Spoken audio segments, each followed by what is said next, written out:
lama dogaa fattani wayyan fayyaa akka qabu nagaa akka qabu Awurooppaa akka jiru nan beeka. Uummata kanarratti of guddisuun maal godha?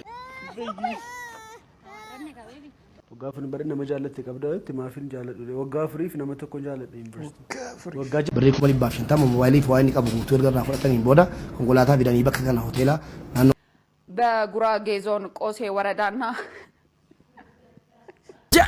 ስላሴ ጀልዚ መከኘ ሰነከልታን በስማም ቅዱስ በስማም መሃል ጥቅሲ ሰናንተ ሙጫ ሸውሌ አስተፋራ ሸውሌ አንተ ማለት ጥቅሲ ሰን ጅጅራምኒ በርባችሳለ አራዳ ታተቲ akkam jirtu viidiyoo biraatiin walitti deebinee jirra namoonni yeroo jalqabaaf gara chaanaalii kanaatti dhuftan yookiin maatiin ta'in subscribe godhuudhaan maatii chaanaalii kanaata hundi keessanuu like godhaa yaada keessan yaada qabdan kamiyyuu koomentii jalatti na barreessaa gara viidiyootti barata kana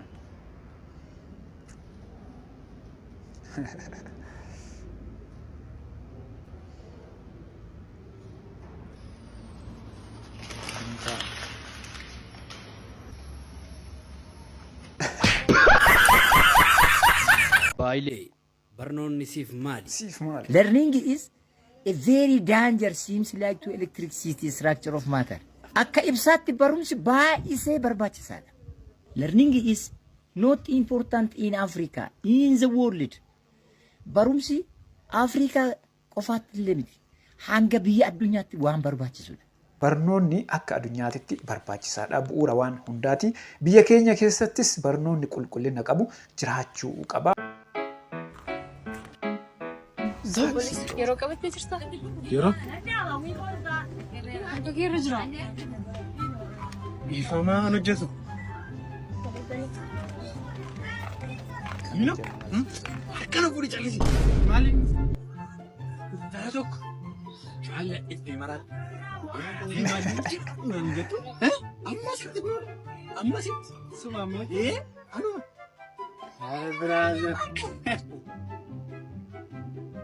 Saaksii dhiirota namoonni tokko waan ta'e dhiisanii waan biraa dubbatu akkanatti sobu.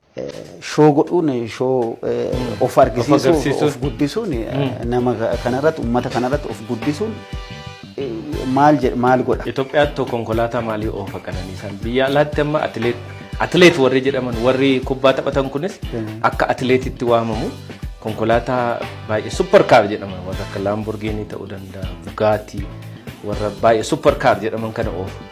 Qananiisaanis konkolaataa akkasii oofamu akkuma uffataa kana waanuma itti tolu qofa godha.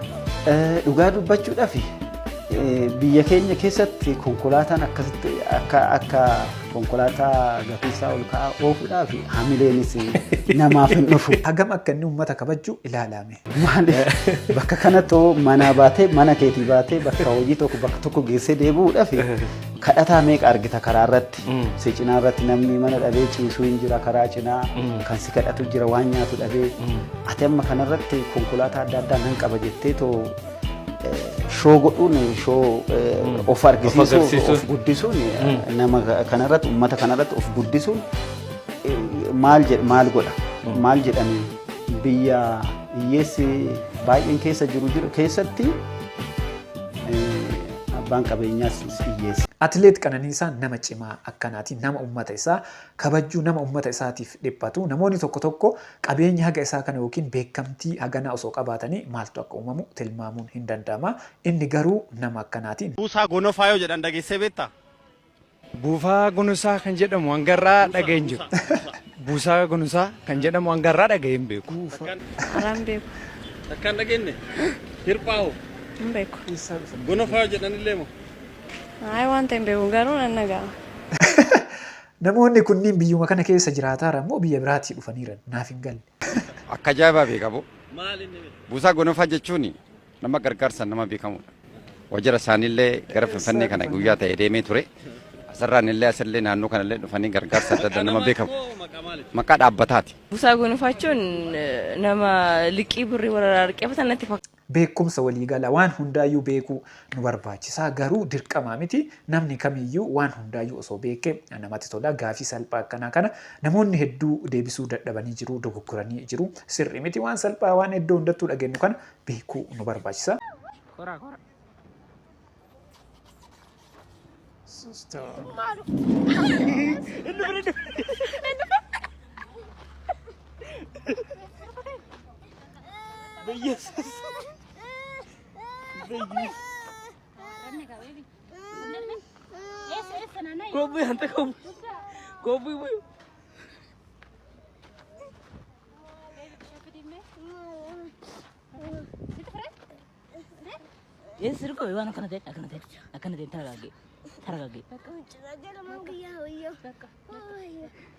Istidii mana dhuftee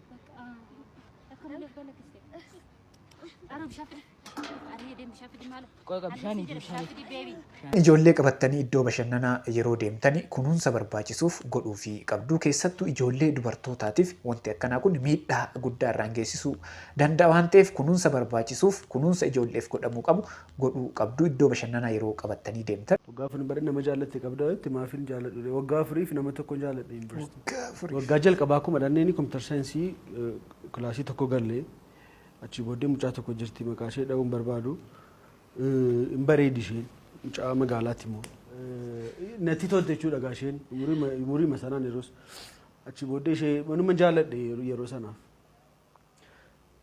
isheen jimaata galti mana isheetti Finfinnee keessaa amma mandaruma tokkotti galti gaa garuu gaafa isheen jimaata galtu amanoo hojii iddoo tokko baranne inni jiyooloojii barate inistiraaktarii jechuudha inni na fuudhee deemeetu balbala karaa isheen baaturra dhaabbanne eegnee ilaallee dabarsina dubbisnu inuma ilaallee dabarsina gaafa isheen dabartu ol deebinee doormiitti deebina jechuudha kun gaama miti itti fufee amma waggaa afuritti itti fufee waggaa afur guutuu jechuudha dan arkaan qabees dubbisee hin beeku wajjin isaa hin beeku akkan jaalladhu sitti hin beeku waggaa afur jechuun tilmaamamee hagam akka dheeratu waggaa afur guutuu osoo ittiin himin jaalladhe jedhaa jira maal taateeti garuu hirku jaartii tuuma jedhee qaqam godhe jaartii gadaa gaafa dhihootii beek kammaatiin gaafa dhihoo sadi qaqam godhe jaartiin wayita fuute uf jala keettee irra dhaabatte ufirraa ol darba wayita jedhe paaworiin jaartii soba ulfaata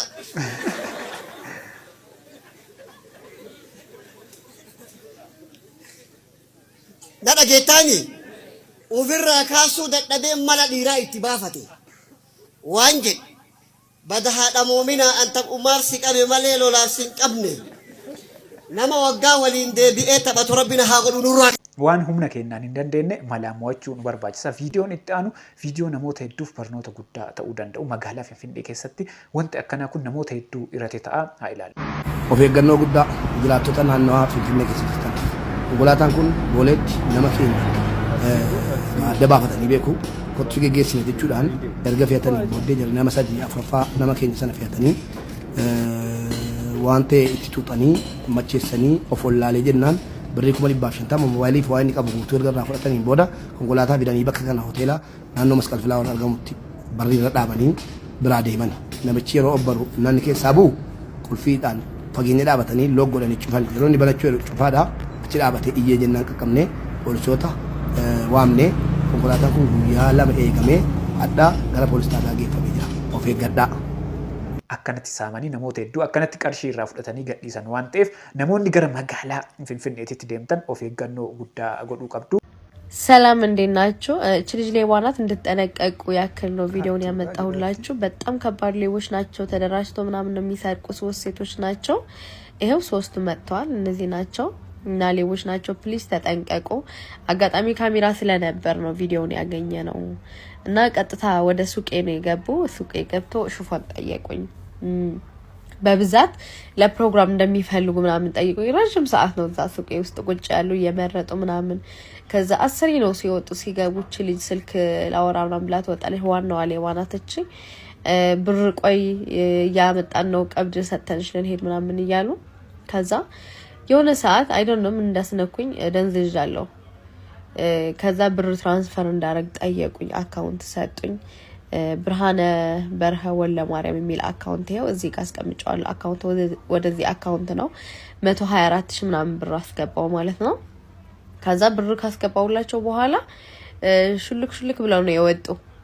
ጭራሽ በቃ አላቀም ደንዝዣለሁ። እኔ ምንም ማስታውሰው ነገር የለም። ከሄዱ በኋላ ነው የነቃው። ስልኳ የሷ አይሆን ሰጥታኝ ነበር። ሱማም እቺ ልጅ እስከዳር ነው የሚባለው ብላኝ ነበር።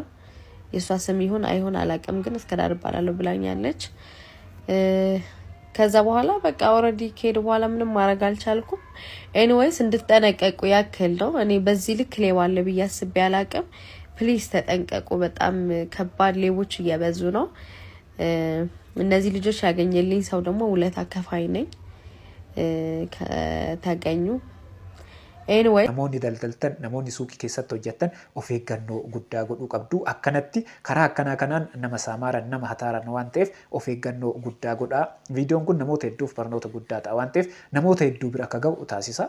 Biyya televezyiinii ilaaluun nama adabsiisu kana quba qabdu. Wantoota 10 Kooriyaa Kaabaa keessatti dhorkaa ta'an isinitti hima. Tokko Kooriyaa Kaabaa keessatti intarneetii fayyadamuun dhorkaadha faallaa seeraati. Qondaaltota mootummaa, saayintistootaa fi barattoota filatamoo ta'an qofatu fayyadamuuf hayyamama. Lammaffaa waggaa keessa adoolessa yookaan Juulaay 8 Kooriyaa Kaabaa keessatti tasuma kolfuun hin danda'amu. Lammiilee Kooriyaa Kaabaa Juulaay 8 guyyaa du'a abbaa Kim Jong-un pirezidaantii duraanii biyyattii Kim II Sang waan ta'eef kolfuun seeraan ala. Guyyaa kana sagalee ol kaasuu, dhugaatii dhuguu yookaan ayyaana adda addaa qopheessuun yakka. Sadaffaa lammiileen Kooriyaa Kaabaa televezyiinii biyya alaa ilaaluu yookaan reediyoo biyya alaa ta'illee dhaggeeffachuun hin hayyamamu. Arfaffaa lammiileen Kooriyaa Kaabaa rifeensa isaanii akka mootichaatti murachuun yakka. Dhiirota gosti rifeensaa ittiin sirreeffatan 28 dubartootaaf immoo gosti 14 qophaa'ee jira. Rifeensi warra dhiiraa inchii 2 yookaan seentimeetirii 5 darbinaan ni adabama.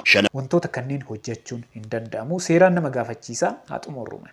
Kooriyaa Kaabaa namoota 100 keessaa tokko qofa konkolaataa akka qabatan hayyamti. Isayyuu dubartoonni ammoo yoo eegduu qabaatan qofa hayyamamaaf. Jaaffaa uummanni Kooriyaa Kaabaa biyyaa ba'uu yoo barbaade hayyama mootummaa biyyattii gaafateeti. Dhokatanii ba'uuf kan yaalanis ajjeefamaniiru. Torbaffaa Kooriyaa Kaabaa keessatti surree jiinsii qalloo yookaan iskiinii uffachuun dhorkaadha. Yoo kana gootan seeratti dhiyaattanii adabamtu. Saddeettaffaa sarara bilbilaa biyya alaa yookaas immoo addunyaalessaa irratti bilbiluun hanga du'aatti isin adabsiisa. Onkoloolessa bara 2017 keessa namni osoo bilbiluu argame isteediyeemii daawwattoota 150 fuulduratti itti dhukaasuudhaan ajjeefameera. Salgaffaa Kooriyaa Kaabaa keessatti hojii ofii feetan filattanii hojjechuun dandeessan. Mana barumsaa sadarkaa lammaffaa akka xumurtaniin dhiironni waggaa 10tti dubartoonni ammoo waggaa 23tti waraanatti makamuu qabu. Sana booda hojii biraa filachuu danda'u. Kurnaffaa mootummaa Kooriyaa Kaabaa Kim Jong-un maatii yoo qeeqan yookaan arrabsan hidhamuu yookaan ajjeefamullee danda'u. Seerota kanneen keessaa seera kamiin dinqisiifattu isin? Seera kamtu baay'ee isin dinqisiisa? Waan isin ajaa'ibsa hogguunii fi taajira bira dheen amalli nuti agarsiisnu kabiraa, hogguunii fi nama hin qabne bira dheen amalli nuti agarsiisnu kabiraa, hogguunii fi nama poozishina guddaa qabu tokko bira dheen kabajni nuti qabnuu fi lafaa ka'iinsi nuti qabnuu fi if gaafadha obboleeyyan kee an dubbii tana hedduudhaan if gaafadha. Dhiiroo amalli kiyya kun nama homaa hin qabnee fi nama waa qabu biratti adda adda. Jiruun addunyaa tuni carraan isin kan nuti hin beektan. Namoota homaa hin qabne nutti fakkaatanii hin beeknu nama kan hundaa beekuudhaafis nuti humna hin qabnu. Nama nuti beeknutu jira, nama nuti hin beeknetu jira miti. Namoota ati homaan qabu jettee mistiriit gootetu deebisee simiidha. Maaliif jennaan ati kaleessa inni humna hin qabu jettee isa miidhee. Kanaafuu yoo dandeenye nama hundaayyuu ija tokko laaluu nu barbaachisa. Yeroo oduu dubbistu waan baay'eetu si mudata jedha. በጉራጌ ዞን ቆሴ ወረዳና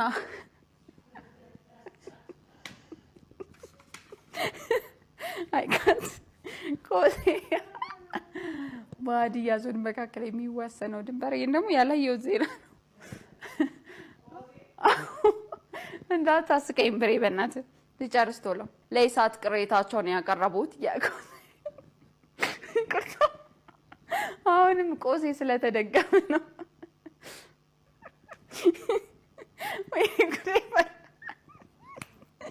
አቁምልኝ ሪካርዱን በእግዚአብሔር ኡፍ ስነ ስርዓት የሰላም ዜና ነው። ቆይ ይቅር ይበላት። አዎ እኔ በጣም ነው ያሳቀኝ። እሺ በሬ እንዳታስቀኝ፣ እሺ እንዳታስቀኝ በእናት። እሺ ጉራጌዎች ገደሉ wanti isin dubbatte kun sirrii miti wanti isin goote sirrii miti dhiifama gaafachuu qabdi jedhanii namoonni hedduu yaada irratti kennaa jiru. Lammaa odoo gaafattanii wayyan fayyaa akka qabu nagaa akka qabu Awurooppaa akka jiru nan beeka dabree wal quba qabna lammaan nama galaa taate Oromoodhaaf. Ingaabu kitaaba keessaa kan jiru tokko lammaa deeggaruu hojjetu Ingaabuun. He is a decent human being. Akka Oromoon barbaade dhumarra godhuu baatus sirna kana wajjin taa'ee Oromoo ajjeesuun sabaaf sablammiidhaan walitti naquun Oromoo qaaneessuu diduudhaan keessa bahuu isaatiif I am proud of supporting him. Wanni hin gaabbu namni baay'ee maaliif hin gaabbu jedhan. Wanni hin gaabbine keessaa tokko gurbaasan. He is a good human being and he is a good Oromo, good Ethiopian. Gaafa nama akkasitti deeggaru san ani akka namni jedhu lammaan beekuun ture. Dhugaa hariiroo hin qabnu turre. Yeroo takka lama waasofnedha. But I feel I'm a good judge of character. He's a decent human being. And har'as taanaan namoonni baay'een of course maal calliseedhanii miti. Saba miidhurra akaakayyuun kiyya tokko maal jedha. Waa tolchuu dadhabde waa balleessurraa of qusachuu danda'uun waan gaariidha. Kanaaf an ammas I have a huge respect isaaf. Okay, wal quba qabdu jechuudha. Yes. Viidiyoon guyyaa irraa kana fakkaata yaada viidiyoo kanneen irratti qabdan kamiyyuu koomentii jalatti naa barreessaa namoonni hanga maatiitti ilaaltanii maatiin ta'in maatii ta'a hundi keessanuu laayikii godhaa ana wajjin viidiyoo itti aanuun wal agarraa hangasitti yeroo gaarii.